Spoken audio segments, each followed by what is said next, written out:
आज प्रचाराचा शेवटचा दिवस। संध्याकाळी 5 वाजता थंडावणार प्रचाराच्या तोफा। जवळपास सर्व नेते आपापल्या होम ग्राउंडवर सभा घेतील, रॅली आणि शक्ती प्रदर्शन करतील।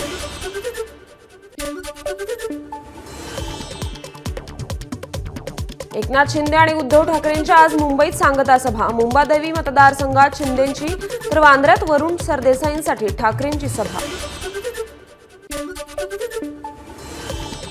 प्रचाराच्या शेवटच्या दिवशी भाजप नेत्यांच्या सभांचा धडाका। फडणवीस आणि गडकरींच्या विदर्भात सभा, तर अमित शहा सकाळी नवी मुंबईत मंदा म्हात्रेंसाठी सभा घेणार।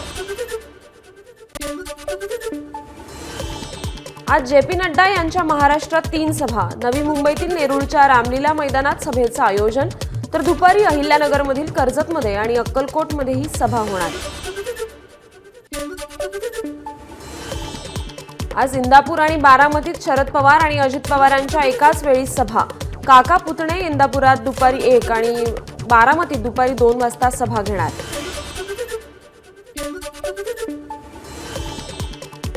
भंडाऱ्यातील साकोलीत काँग्रेस प्रदेशाध्यक्ष नाना पटोले यांचा रोड शो। लाखांदूर, लाखनी आणि साकोली या तिन्ही तालुक्यात पटोलेंचा रोड शो। त्यानंतर साकोली येथे शेवटची प्रचार सभा घेणार। काँग्रेसचे नेते राहुल गांधींची आज हॉटेल सॉफिटेलमध्ये महत्त्वाच्या विषयावर पत्रकार परिषद।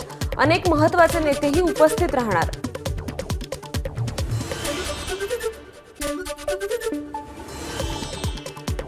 मतदान केंद्रावर मोबाईल घेऊन जाण्यावरील बंदीबाबत आज सुनावणी। मतदानावेळी मोबाईल कुठे ठेवावा यावरून पोलीस आणि मतदारांमध्ये कायम खटके, त्यामुळे उपाय सुचवण्यासाठी मनसेची याचिका। गद्दारांना वापरता यावं म्हणून बाळासाहेबांचं नाव राष्ट्रीय पुरुषांच्या यादीत टाकलं। हिम्मत असेल तर शिंदेंनी त्यांच्या वडिलांचं नाव वापरून मैदानात यावं, उद्धव ठाकरेंचं आव्हान।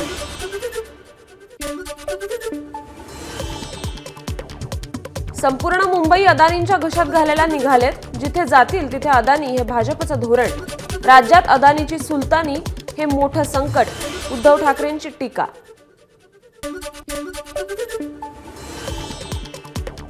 राज्यात नजर ठेवण्यासाठी भाजपनं गुजरातमधून महाराष्ट्रात माणसं आणली, हे पंकजा मुंडेच बोलल्या। महाविकास आघाडीच्या सभेत ठाकरेंकडून पंकजा मुंडेंचं कौतुक।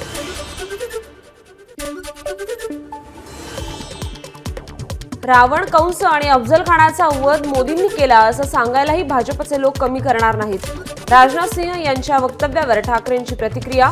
बाबासाहेब आंबेडकरांना मोदींनी भारतरत्न दिल्याचं राजनाथ सिंहांचं वक्तव्य। कलम 370 काढताना आम्ही भाजपला पाठिंबा दिला। अमित शहांनी केसाला ब्राह्मी तेल लावावं, केसही येतील आणि स्मरणशक्तीही वाढेल, उद्धव ठाकरेंचा अमित शहांना टोला। 8 दिवसात महायुतीचं सरकार जाणार। सरकार बदला, सोयाबीनला 7,000 रुपये भाव आणि शेतकऱ्यांना कर्जमुक्त करून दाखवणार, ठाकरेंचं आश्वासन। सरकार आल्यास वाढवण बंदर होऊ देणार नाही, उद्धव ठाकरेंचं पालघरकरांना आश्वासन। तर बंदर आल्यास गुजरात सारखे ड्रग्ज महाराष्ट्रात येतील, ठाकरेंचा हल्लाबोल। आम्हाला दम दिल्यास तुमच्या नाकातोंडात भुसा घालू, मुख्यमंत्री शिंदेंचं ठाकरेंना प्रत्युत्तर। सरकार आल्यावर शिंदेंसह इतरांना जेलमध्ये टाकण्याचा ठाकरेंनी दिला होता इशारा। श्रीनिवास वनगांना भाजपने वापरून फेकलं, वनगांचं तिकीट कापलं, त्यावरून उद्धव ठाकरेंचा शिंदेंवर हल्लाबोल।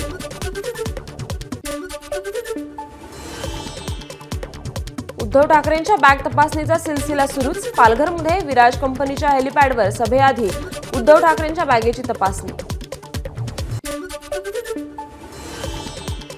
माझी बॅग तपासल्यावर केवळ नंतर नाटकं करण्यासाठी सगळ्यांच्या तपासल्या, उद्धव ठाकरेंचा हल्लाबोल। तर मोदींची बॅग तपासली का? तपासली तरी थापाच मिळतील, ठाकरेंची खोचक टीका।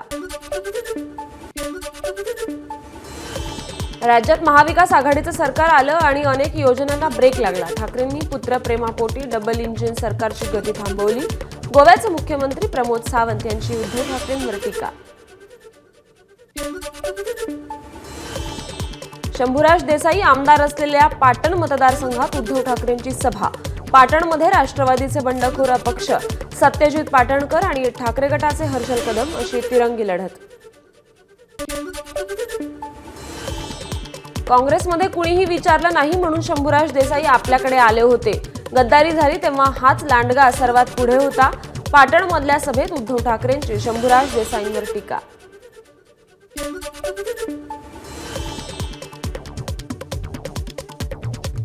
उद्धव ठाकरेंनी वैयक्तिक टीका करणं योग्य नाही। ठाकरे पुन्हा कधीही मुख्यमंत्री होणार नाहीत। त्यांच्याकडे विकास कामांबाबत बोलण्यासारखं काही नसल्यानं ते टीका करतात। शंभूराज देसाईंचं प्रत्युत्तर। अदानी अंबानींना शिव्या घालणारे संध्याकाळी त्यांच्याच पार्ट्यांमध्ये असतात। महाविकास आघाडीचे नेते दुटप्पीपणा करतात। भाजप उमेदवार राहुल नार्वेकरांचा महाविकास आघाडी नेत्यांवर निशाणा। नागपूर पश्चिम मतदारसंघात प्रियंका गांधींचा भव्य रोड शो। काँग्रेस उमेदवार विकास ठाकरेंच्या प्रचारासाठी रोड शो। पश्चिम नागपुरात विकास ठाकरे विरुद्ध सुधाकर कोहळे अशी लढत। नागपूरमध्ये भाजप काँग्रेसचे कार्यकर्ते आमने सामने। प्रियंका गांधींच्या रोड शो दरम्यान भाजप कार्यकर्त्यांनी दाखवले काळे झेंडे। दोन्ही गटांकडून जोरदार घोषणाबाजी। नागपुरात महिला एसपी अनिता मोरेंसोबत काँग्रेस कार्यकर्त्यांनी हुज्जत घातली। रस्त्यात थांबून घोषणाबाजी करणाऱ्या कार्यकर्त्यांना पोलीस पुढे ढकलत होते। यावेळी संतप्त कार्यकर्ते आणि पोलिसांमध्ये वाद झाला। महसूल मंत्री राधाकृष्ण विखे पाटलांची प्रियंका गांधींवर टीका। प्रियंका गांधी यांच्या सभेला संगमनेरहून लोक आणूनही अवघे 3000च लोक उपस्थित होते। राधाकृष्ण विखेंचा टोला।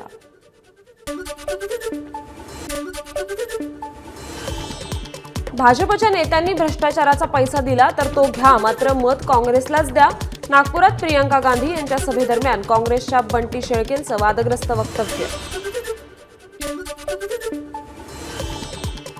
महायुतीत मुख्यमंत्री पदासाठी शर्यत नाही, आमची शर्यत विकासाची।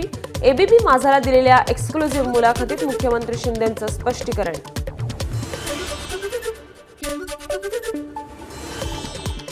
माहीममध्ये राज ठाकरेंसोबत संवादात त्रुटी राहिल्या। काही बाबींवर वेळेवर चर्चा व्हायला हवी होती।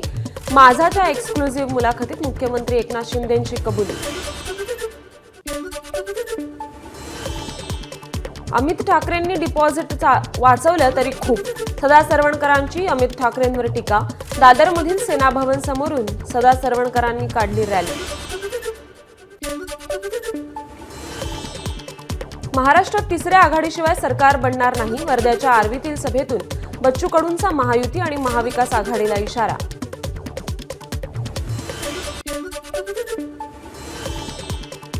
वीस नोव्हेंबरला भाजपचे विसर्जन नक्कीच। राज्यात भाजप आणि ऐरोलीत घराणेशाही असलेला गणेश नाईक यांचं विसर्जन होईल।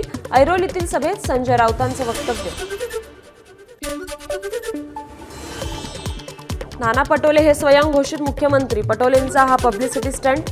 नाना पटोलेंच्या मुख्यमंत्री पदाच्या वक्तव्यावरून प्रफुल्ल पटेलांचा खोचक टोला।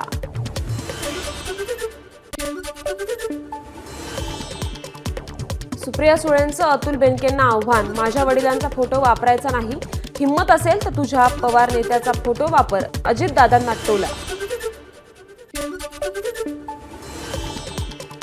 राज्यात कुणाचाही नाद करा पण शरद पवारांचा नाही। एकदा रस्ता चुकला की त्याला जागा दाखवलीच पाहिजे। माढ्यातील प्रचार सभेत नाव न घेता अजित पवारांना शरद पवारांचा सज्जड दम। माझ्याकडे मागितलं असतं तर असेल नसेल ते सगळं मी हसत हसत दिलं असतं। खानापूरच्या सभेत सुप्रिया सुळेंनी व्यक्त केली खंत।